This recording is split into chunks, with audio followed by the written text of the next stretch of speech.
রমজান মাসে নেকির পাল্লা ভারী হতে থাকলেও বাজারে খালি হতে থাকে পকেট।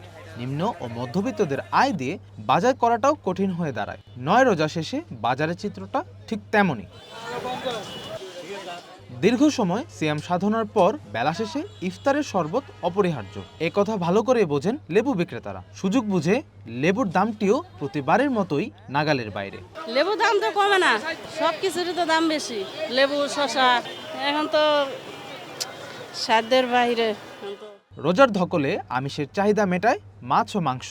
ভোক্তারা বলছেন এবার মুরগির দাম নাগালে থাকলেও মাছ, গরু, খাসির মাংস বিক্রি হচ্ছে আগের মতোই চড়া দামে। মোটামুটি সবকিছু নাগালে আছে। প্রথম দিকে একটু বেশি ছিল, বাট এখন মোটামুটি সবকিছুই ওকে আছে আর কি, আলহামদুলিল্লাহ।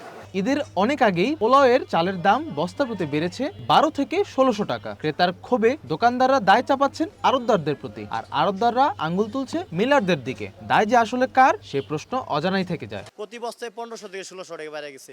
15 থেকে 20 দিনের ডিফারেন্সে নতুন চাল হচ্ছে কিছুদিন আগে। এত চালের দাম থাকবো কেন? মানুষের সামনে কুরবানি ঈদ, এই সামনে রোজার ঈদে তো সব পোলার চাল প্রচুর চাহিদা, ওই হিসাবে চালের দাম অনেক বেশি। দোকানদাররা তো অ্যাকচুয়ালি, আমরা তো পাইকারি, ওরা হলো খুচরা। আমাদের যে রিপোর্টটা এটাই সঠিক। বড় বড় কোম্পানি যারা আছে এরা ধান স্টক করে, যারা বড় বড় কোম্পানি যদি ধান স্টক করে ফেলায়, পরবর্তীতে যখন সংগ্রহ করতে যায় তখন অটোমেটিকলি কিন্তু বেশি দাম দিয়ে কিন্তু কিনতেই।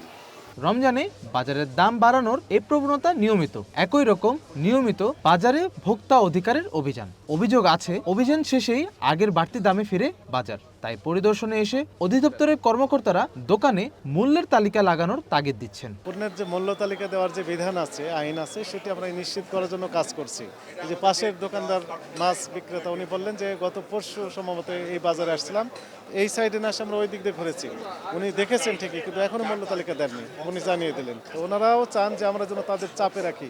আমরা চাপ দিতে চাই না, সোয়ামোটোভাবে স্বপ্রণোদিতভাবে আইনের প্রতি শ্রদ্ধাশীল রেখে ব্যবসা যদি পরিচালনা করেন, তাহলে সকলের জন্যই সুবিধাজনক অবস্থা তৈরি হয়।